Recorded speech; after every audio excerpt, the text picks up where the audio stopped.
সপোন সকলোৱে দেখে। শোৱাৰ পিছত আমি যিখন জগতত প্ৰৱেশ কৰোঁ, সেইখন জগতক সপোনৰ জগত বুলি কওঁ। কিন্তু কেতিয়াবা আমি কিছুমান সপোন দেখি তীব্ৰ অশান্তিত ভোগোঁ।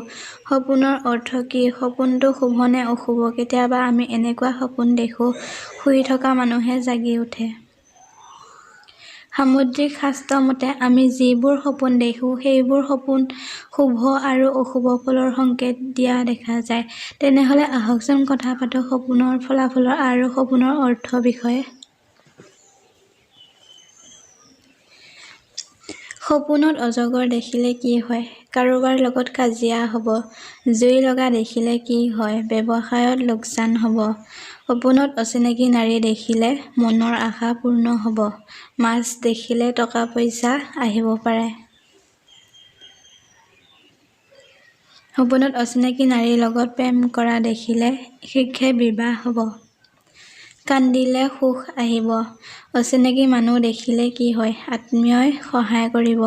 সপোনত অন্ধকাৰ দেখিলে বিপদ আহিব। অভিনেত্ৰীৰ দৰ্শন হোৱা দেখিলে কি হয়? সৌভাগ্য সূচিত হয়। সপোনত জুই দেখিলে কি হয়? টকা পইচা থকা ছোৱালীৰ লগত বিবাহ হ'ব। সপোনত অনাথ বা অসহায় ব্যক্তি দেখিলে বহুত ধনৰ অধিকাৰী হ'ব।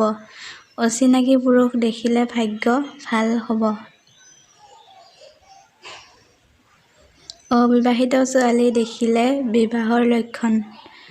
ৰান্ধি থকা দেখিলে ব্যৱসায়ত ভাল হোৱা লক্ষণ। অগ্নি দূৰত দেখিলে কি হয়? ধনী কন্যাৰ লগত বিবাহ হোৱা লক্ষণ।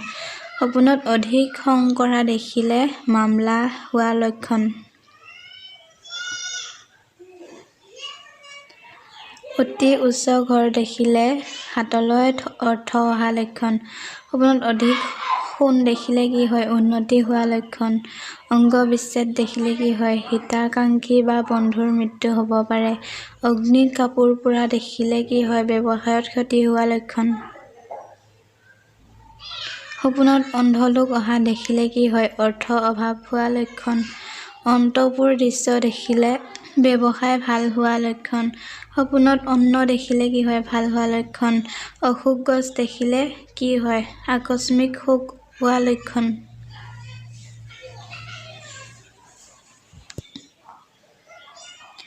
সপোনত মৰা মানুহ দেখিলে কি হয়?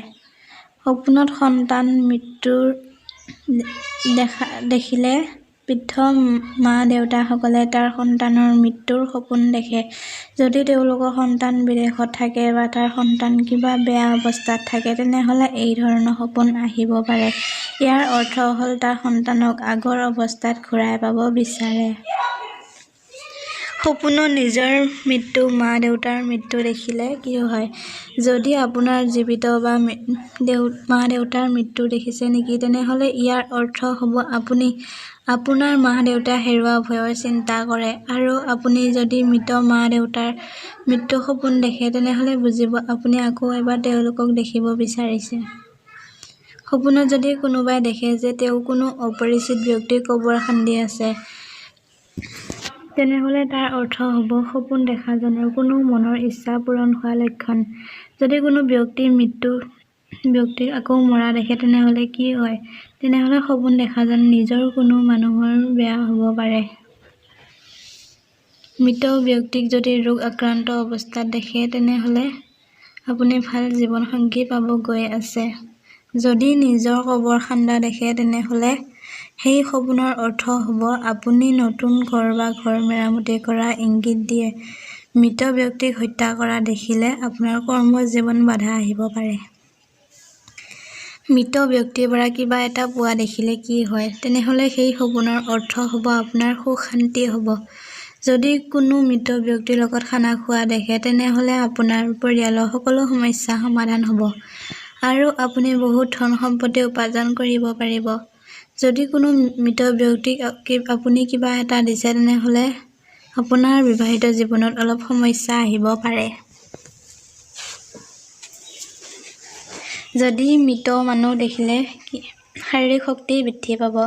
যদি মৃত ব্যক্তিক বহুত দামী কাপোৰ পিন্ধা দেখে, তেনেহলে সেই সপোনৰ অৰ্থ হ'ল আপোনাৰ ধন সম্পত্তি হেৰুওৱা ইংগিত দিয়ে।